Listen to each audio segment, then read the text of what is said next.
Hola, ¿qué tal? Muy buenos días. Como todos los viernes, es un gusto para mí presentar la videoconferencia del día de hoy, donde tenemos el gusto de presentar al doctor Edwin Ornelas Escobedo, quien la semana pasada nos expuso el tema de enfermedad por reflujo gastroesofágico. Doctor, el día de hoy nos va a presentar casos clínicos, ¿no es así? Sí, buenos días. Vamos a reformar un poco la charla pasada y les trajimos un caso clínico para tratar de que esto quede lo suficientemente claro y puedan hacer ustedes con sus pacientes un mejor abordaje diagnóstico y terapéutico. Así es. Doctor, la dinámica es sencilla, como la semana pasada. Después de su ponencia le haremos llegar las preguntas que se generen en nuestras redes sociales y a través de nuestro sistema de telesalud, a quien les mandamos un cordial saludo de toda la gente de Oaxaca. Doctor, sin más por el momento, el foro es de usted y adelante, por favor. Gracias. Bueno, buenos días. Vamos a iniciar. Recordar que nuestros casos clínicos son de la enfermedad por reflujo gastroesofágico. Vamos a puntualizar algunos detalles para que recordemos lo de la semana pasada. La definición de enfermedad por reflujo es el ascenso del contenido gástrico o gastroduodenal por arriba de la unión esófago-gástrico, el cual puede causar síntomas, lesiones, afecta la salud y la calidad de vida del paciente.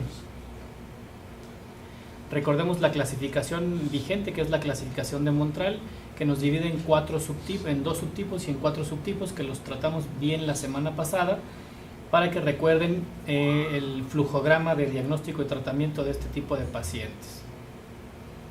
Lo de la prevalencia, recordando que nuestro país es el país del continente con más prevalencia de enfermedad por reflujo, con una frecuencia de por lo menos una vez a la semana, que varía entre el 19.6% al 40% de la población abierta. Recordar los síntomas cardiales o principales de la enfermedad por reflujo: pirosis y regurgitación. Lo mínimo que se solicita o que se pide en los criterios de Roma es frecuencia 2 veces por semana, que sean pacientes menores de 50 años, que no tengan ningún dato de alarma como hemorragia, disfagia, pérdida de peso o anemia. Entonces vamos a hacer la primera pregunta. Les pedimos por favor que hagan un ejercicio analítico en los lugares donde nos están viendo para que traten de responder a la pregunta que les vamos a plantear aquí en la charla. Entonces la primera pregunta es: ¿cuál es el mecanismo fisiopatológico de la enfermedad por reflujo? Y ponemos 5 opciones de la A a la E. A, infección por Helicobacter pylori; B, sobrepeso; C, hernia hiatal; D, consumo de picante; y E, relajación transitoria del esfínter esofágico inferior. Les damos unos segundos para que hagan un ejercicio analítico y ustedes en sus lugares de origen nos pueden hacer la respuesta. Entonces, el mecanismo fisiopatológico de la enfermedad por reflujo es el inciso E, relajaciones transitorias del esfínter esofágico inferior. Lo platicamos en la charla pasada. La infección por Helicobacter pylori no tiene una influencia en los pacientes con enfermedad por reflujo. El sobrepeso y la hernia hiatal son 2 entidades que pueden generar o exacerbar el reflujo, pero no son el mecanismo fisiopatológico más importante. Y el consumo de picante pues puede ser relacionado en algunos pacientes que así lo refieran, que exacerba sus síntomas, pero tampoco es el mecanismo fisiopatológico. Entramos en un caso clínico ya propiamente dicho. Es una femenino de 47 años con un cuadro clínico principalmente de pirosis y regurgitación, con una frecuencia de 3 a 4 veces por semana.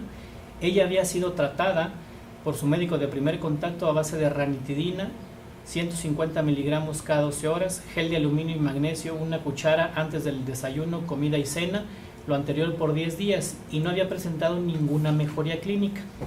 En el contexto de este paciente, la pregunta es la siguiente: ¿qué le harían ustedes? ¿Qué le solicitarían? ¿O qué conducta terapéutica realizarían a esta paciente?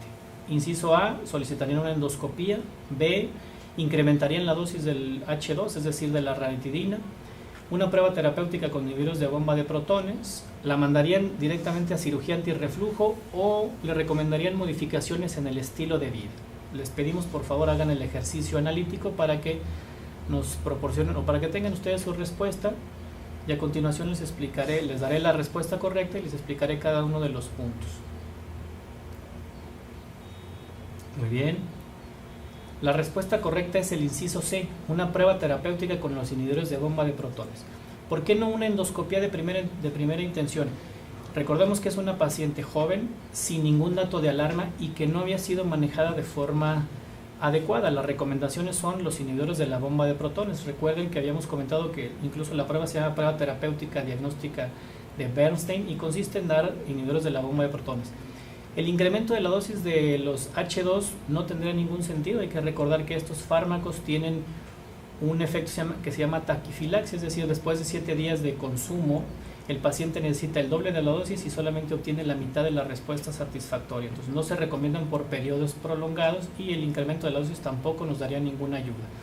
La cirugía ante reflujo en este momento de la paciente no sería recomendable. No hemos tenido siquiera o hemos analizado si la paciente va a responder al tratamiento médico con inhibidores y no tenemos ningún otro estudio que nos pueda sugerir o que sea enviada a cirugía. Y la modificación del estilo de vida es un complemento a la prueba terapéutica de los inhibidores de bomba. Muy bien. Iniciamos el tratamiento con la paciente. Tomó 10 o 12 días el tratamiento con inhibidor de bomba, una dosis simple, pero en la siguiente visita nos refiere que se agregó a su cuadro clínico disfagia, es decir, dolor para el avance del alimento a través del esófago. La pregunta es, con este nuevo síntoma, en el contexto de la mujer de 47 años que teníamos, ¿qué le haríamos a esa paciente?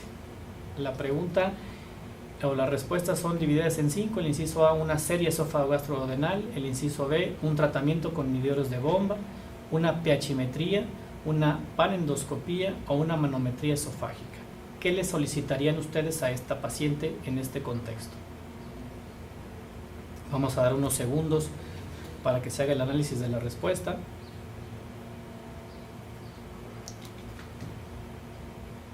Y la respuesta correcta es de una panendoscopía.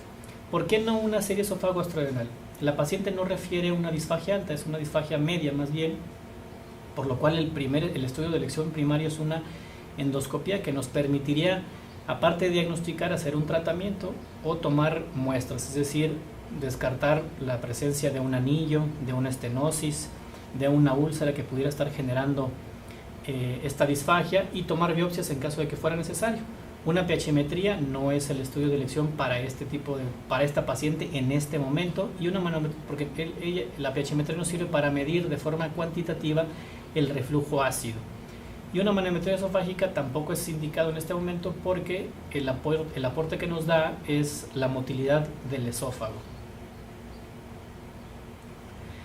Bueno, entonces le solicitamos la endoscopía, la realizó un servidor y vemos en el cuadrante superior del lado izquierdo el tercio superior de esófago, una mucosa rosa sin ninguna alteración en su tercio superior. Vemos en la siguiente fotografía el tercio medio del esófago, esto es un poco de moco, saliva. Tampoco vemos ninguna alteración estructural, ya sea un anillo, una úlcera o erosiones. Y la tercera fotografía es la unión esófago-gástrica, es decir, el tercio distal del esófago. Y aquí vemos, por ejemplo, una línea Z irregular que podría hacernos pensar en una hernia hiatal pequeña tipo 1, pero tampoco vemos la mucosa erosionada o ulcerada o con alguna alteración estructural. Entonces hasta ahorita solo concluimos una hernia hiatal tipo 1 pequeña. Entramos al estómago con el endoscopio y podemos identificar el píloro al fondo de la diapositiva, los pliegues gástricos sin ninguna alteración, y esto es un poco de saliva. A través del píloro llegamos a la segunda porción del duodeno, que tampoco hay alteración anatómica alguna o ulcerosa. Y esta es una retrovisión, esto que se ve aquí negro es el endoscopio y podemos ver lo que no abraza completamente el hiato al endoscopio, y concluimos lo de la hernia hiatal tipo 1 pequeña.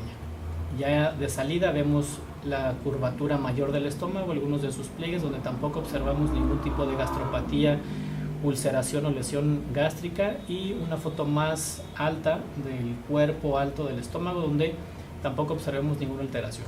Entonces, como conclusión del estudio, fue una hernia hiatal tipo 1.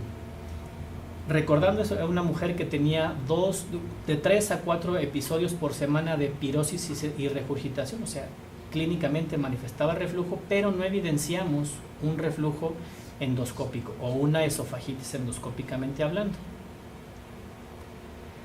Solo para recordar, no lo tiene nuestra paciente, pero lo platicamos en la charla anterior, la forma de clasificar el paciente con enfermedad por reflujo y una endoscopía positiva para reflujo es la clasificación de Los Ángeles, que va del grado A al grado C y son erosiones.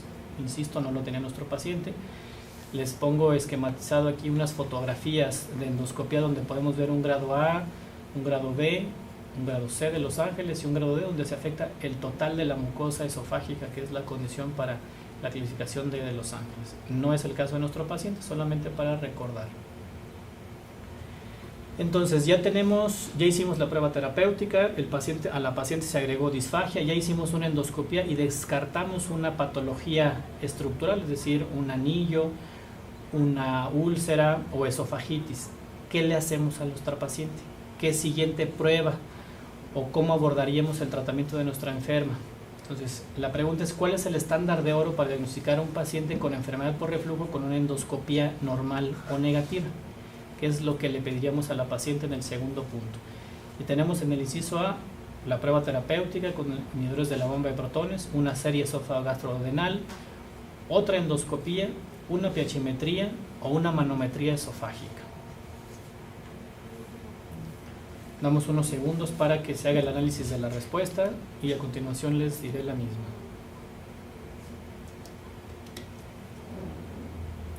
La respuesta correcta es una pH-metría. Recuerden que en la plática anterior les comenté que en pacientes con enfermedad por reflujo sintomáticos, es decir, con pirosis y regurgitación, que se abordaba mediante una endoscopía y que la endoscopía era negativa para enfermedad por reflujo, es decir, no tenía erosiones, se clasificaba como enfermedad por reflujo no erosiva. Y entonces teníamos que clasificar a este paciente de forma cuantitativa si tiene reflujo, si el reflujo es ácido, cuántas veces lo tiene en un día, para poder establecer un diagnóstico y un tratamiento adecuados. La prueba terapéutica pues no, porque ya la hicimos y no resultó. La serie esofágo-gastrodenal no nos aportaría ningún beneficio. El poco que nos podría dar lo tuvimos con la endoscopía y no necesitamos una segunda endoscopía. Y de entrada, una pH-metría esofágica exclusiva o sola no nos sería de utilidad, porque esta, recuerden que nos permite solamente valorar los esfínteres esofágicos, el superior, el inferior y la motilidad del cuerpo esofágico. La respuesta correcta es una pH-metría. Regularmente estos estudios se hacen de forma simultánea y son complementarios, pero el indicado o el diagnóstico, el estándar de oro para el diagnóstico de reflujo es una pH-metría esofágica. Este es el trazo de la pH-metría de la paciente. Entonces, esta línea que divide la gráfica de superior a inferior es el pH, es decir, el umbral de 4 hacia abajo es un pH más ácido, un pH de 2 o de 0 incluso, y hacia arriba de la línea es un pH más alcalino. Si ustedes se fijan, todos los picos que sobrepasaron la línea de 4 son todos los periodos de reflujo que tuvo la paciente en el lapso de 24 horas que duró el estudio. Si ustedes pueden observar, tuvo múltiples o importantes número de reflujos con pHs inferiores a 4 durante el día. Y acá nos marca el índice de síntomas, es decir, si cuando la paciente graficaba o el estudio graficaba que tenía reflujo y reflujo ácido de menos de 4, si coincidía con los siguientes síntomas como tos, eructos, dolor abdominal, dolor torácico, y podemos ver que coincidían más de un 50%. Entonces, con esto concluimos que el paciente tiene un reflujo ácido positivo o que fue positivo para el estudio. Y en la ocasión pasada les había mostrado esta gráfica de computadora para explicarles lo que consistía en la pH-metría, que son, digamos, pH-metrías simultáneas o similares. Como les decía, de forma casi siempre complementaria se realiza durante la pH-metría una manometría, y aquí vemos en la manometría el trazo del esfínter esofágico superior, que está normal, y vemos el trazo de las contracciones del esófago, que son casi simultáneas, o sea, prácticamente no son propulsivas. Vemos aquí la onda. En el siguiente canal debería de verse esta gráfica más hacia la derecha y más desplazada a la siguiente y hasta el final, y si se fijan prácticamente están en línea recta, es decir, el esófago se mueve en un solo bloque, tiene peristalsis no adecuada o ineficaz, que es un dato muy importante para una pregunta que les voy a hacer adelante. Entonces ya hicimos la pH-metría y ¿qué le vamos a hacer al paciente? Ya hicimos una endoscopía que fue negativa para enfermedad por reflujo manifestado por esofagitis endoscópica. Ya tenemos una pH-metría que nos confirma que ese paciente sí tiene reflujo ácido y que el reflujo se coincide con los periodos de molestia, el dolor torácico, la pirosis, etcétera. Entonces, ¿qué le hacemos a este paciente? ¿Cómo lo tratarían ustedes? Uno, le agregaríamos o le daríamos antiácidos, es decir, cualquier gel de aluminio y magnesio, magaldrato, etcétera. Le darían un procinético de los de primera o segunda generación, como puede ser metoclopramida, cinitaprida, itoprida, etcétera. Inhibidor de la bomba de protones. Agregarían al tratamiento inhibidores H2, es decir, ranitidina o sus derivados, ranitidina, famotidina, etcétera. O mandarían al paciente a valoración por cirugía general para que le hicieran una cirugía antirreflujo. ¿Cuál sería la conducta que tomarían ustedes con este paciente y con los estudios y el protocolo de investigación que ya hemos realizado? La respuesta correcta es C, inhibidores de la bomba de protones. Sé que algunos me dirán, bueno, pero si ya los dio y no, aparentemente no funcionaron. Recuerden que dimos una dosis simple, diagnóstica y terapéutica, y en la charla pasada les puse esta gráfica que ahora se las vuelvo a recolocar, donde nos hacen mención de que podemos incluso doblar el medicamento, es decir, dar una dosis matutina y una dosis vespertina, que es lo que regularmente se utilizaría en pacientes en que sí confirmamos que el enfermo tiene reflujo ácido y sintomatología. Entonces agregamos una doble dosis, y aquí vienen las dosificaciones de cada uno de los inhibidores de la bomba de protones, ¿sí? A últimas fechas, el último reporte de un medicamento que se llama dexlansoprazol es el aparente medicamento idóneo a una dosis de 60 miligramos para el tratamiento de enfermedad por reflujo no erosiva. Hacen falta más estudios donde comparen la eficacia de este medicamento con algunos otros, como el esomeprazol, el pantoprazol o el mismo omeprazol. Pero esto es la forma. ¿Qué pasó con nuestra paciente? Una vez que le explicamos, que le dijimos que no tenía ninguna patología esofágica, es decir, una úlcera, un tumor, un cáncer, que se lo demostramos por la endoscopía, que le hicimos la pH-metría y con eso ratificamos que la paciente no tenía ningún otro tipo de alteración, es decir, emocional, sino que sí sus síntomas correspondían a una enfermedad por reflujo ácido, que explicas que tienes una charla un poco más cordial con el paciente, que le explicas cuál es la terapéutica que vas a realizar o el plan. La paciente mejoró de una forma importante, un 80-85% de disminución de sus síntomas en 4 semanas y un 90-95% de los síntomas a las 8 semanas después. Entonces, con eso concluimos en esta paciente particular su diagnóstico, todo su ejercicio diagnóstico y su terapéutico adecuado. Ahora, la siguiente pregunta.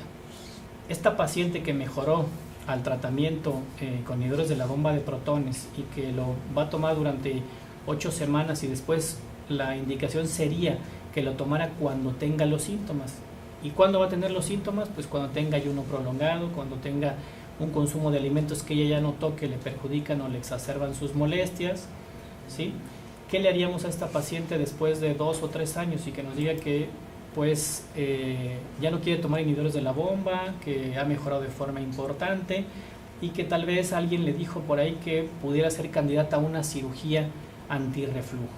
¿Qué harían ustedes? ¿La mandarían a operar? ¿Le pedirían algún otro estudio? ¿O qué realizarían? La respuesta es muy sencilla. Si ustedes se recuerdan, en este trazo le hicimos primero la pH-metría que confirma que es positivo, pero recuerden que a esta paciente le hicimos una manometría, que es la indicación principal, que siempre se debe realizar una manometría en un paciente en el cual se piensa o se pensara en un futuro mandarlo a tratamiento quirúrgico. Y esta paciente tiene una motilidad esofágica del cuerpo esofágica inadecuada o no adecuada. Entonces, esta paciente no sería candidata bajo ningún concepto a un tratamiento antirreflujo.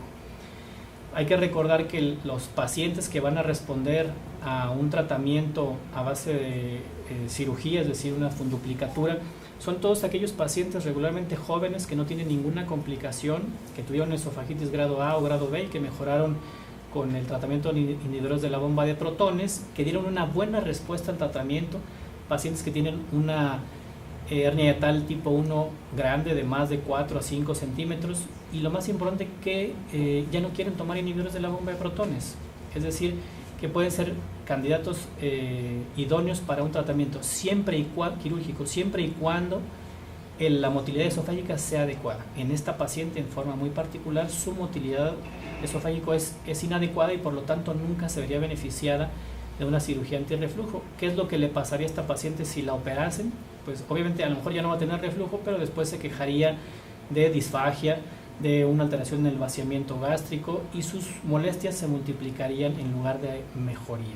Por lo tanto, esto es algún mensaje que quiero que les quede: no todos los pacientes, un mínimo porcentaje de pacientes son los que realmente se beneficiarían de un tratamiento quirúrgico. Bueno, esperamos que el caso clínico haya cumplido sus expectativas. Solo pusimos uno porque era el que más provecho podríamos obtener de él, ya que es el tipo de paciente más frecuente que puede manejar un médico de primer contacto o un médico de cirugía general o de medicina interna antes de llegar con nosotros a gastroenterología.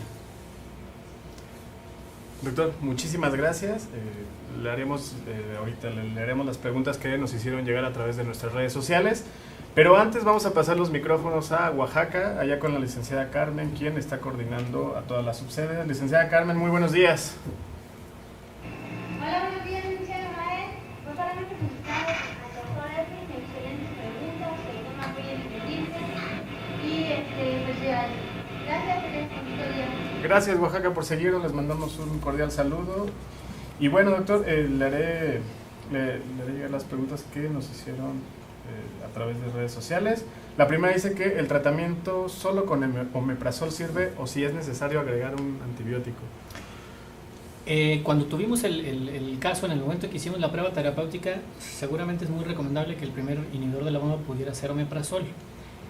Cuando el paciente no respondió y hicimos la pH-metría y corroboramos que en efecto sí tenía un reflujo ácido, puedes ya sea aumentar el omeprazol o cambiar de inhibidor de bomba a una dosis doble. Puedes utilizar cualquiera, no hay una preferencia por alguno u otro, todos son casi o prácticamente iguales. Entonces puedes cambiar a rabeprazol, a lansoprazol, a esomeprazol o a dexlansoprazol, y nunca en esta patología necesitas un antibiótico. El antibiótico aquí en esta patología no tiene ninguna cabida. Si tuviera alguna afección, alguna infección esofágica, que es muy rara, particularmente por bacterias, pudiéramos utilizar un antibiótico. A lo mejor la pregunta se refería a lo del Helicobacter pylori, que también lo explicamos en una pregunta. El Helicobacter pylori no está relacionado con incremento o aumento de enfermedad por reflujo, entonces tampoco tiene que erradicarse el Helicobacter pylori o buscarlo. Sí, yo creo que se relaciona porque es la misma persona. Y en la segunda pregunta dice: ¿cómo saber si la enfermedad es debida al Helicobacter o solo por reflujo? Es decir, ¿debe descartarse infección por el Helicobacter antes de iniciar tratamiento sintomático? En estos casos de enfermedad por reflujo no es necesario investigar la presencia o no del Helicobacter pylori, entonces no necesitamos un tratamiento.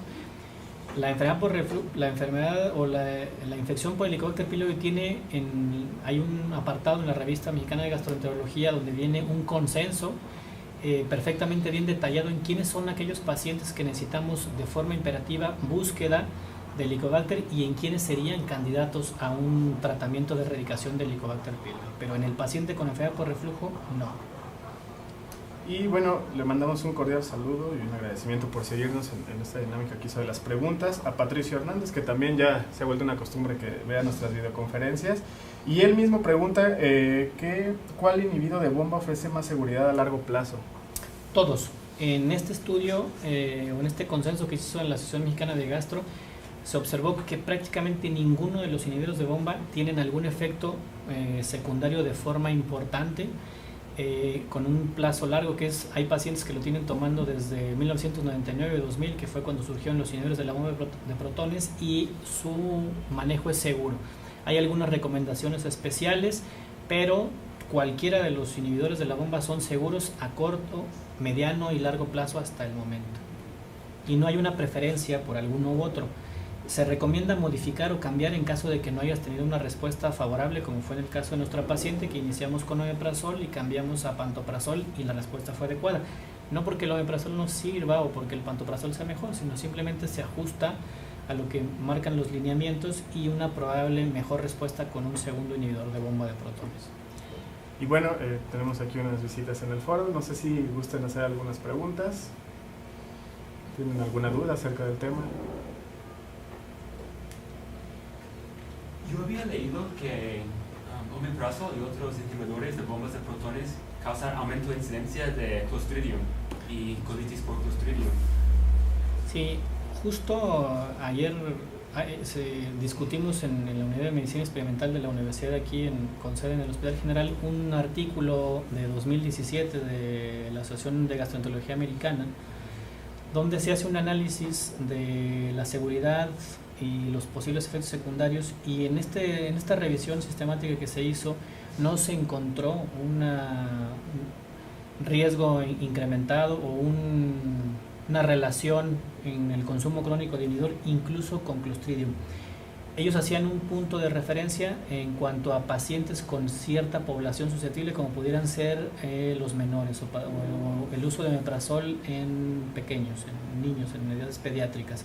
Pero en adultos siempre tuvo más peso algún inmunocompromiso que pudiera tener el paciente, alguna otra comorbilidad, y no hay reportado como tal un estudio perfectamente realizado, prospectivo y analizado de forma adecuada que demuestre o que relacione la ingesta crónica de omeprazol con Clostridium, pero bueno, se tiene como una precaución.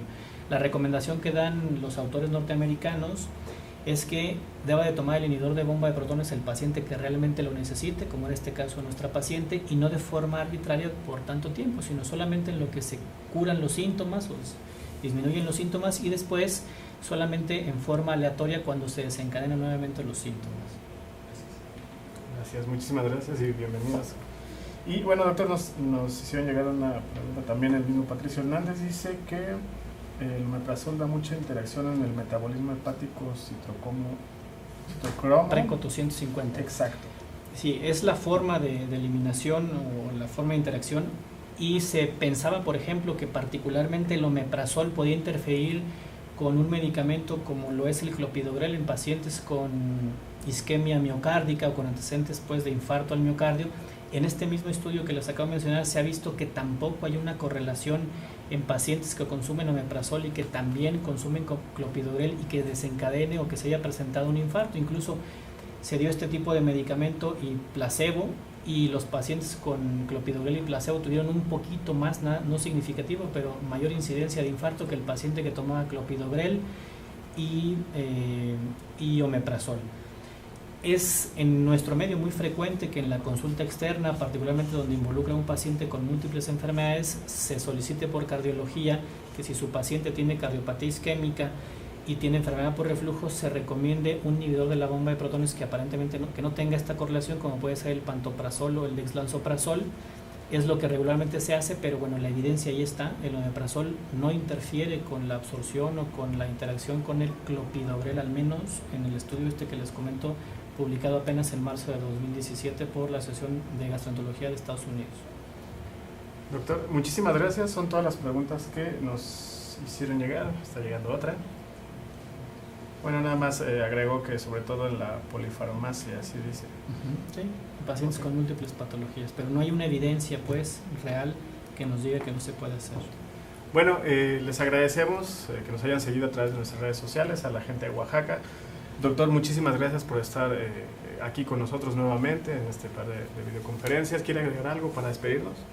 Pues solo que la petición sería que en este ejercicio, tanto primero de la charla como ahora del caso clínico, sepan cuál es el momento oportuno para ustedes manejar al paciente y cuándo es necesario enviarlo o referirlo a la especialidad correspondiente, en este caso la de gastroenterología, para brindar una mejor atención al paciente y también no sobresaturar los servicios. El 80% de los pacientes o 75% de los pacientes pueden resolverse su sintomatología en medicina de primer contacto, siempre y cuando sea una medicina adecuada, con un diagnóstico adecuado y un tratamiento adecuado. Un pequeño porcentaje, como les mostraba en la charla del iceberg, solamente son los que requieren un estudio más específico o más especializado o más profundo de la enfermedad. Particularmente aquellos que tengan datos de alarma, que lo pusimos y lo detallamos perfectamente: pérdida de peso, disfagia, anemia, hemorragia. Bueno, doctor, muchísimas gracias. Gracias y a ustedes. Nuevamente a ustedes por estar con nosotros el día de hoy. Les recordamos que como todos los viernes los esperamos el siguiente en punto de las 11 de la mañana. Y por nuestra parte fue todo. Esto fue una producción de HGM TV. Hasta la próxima.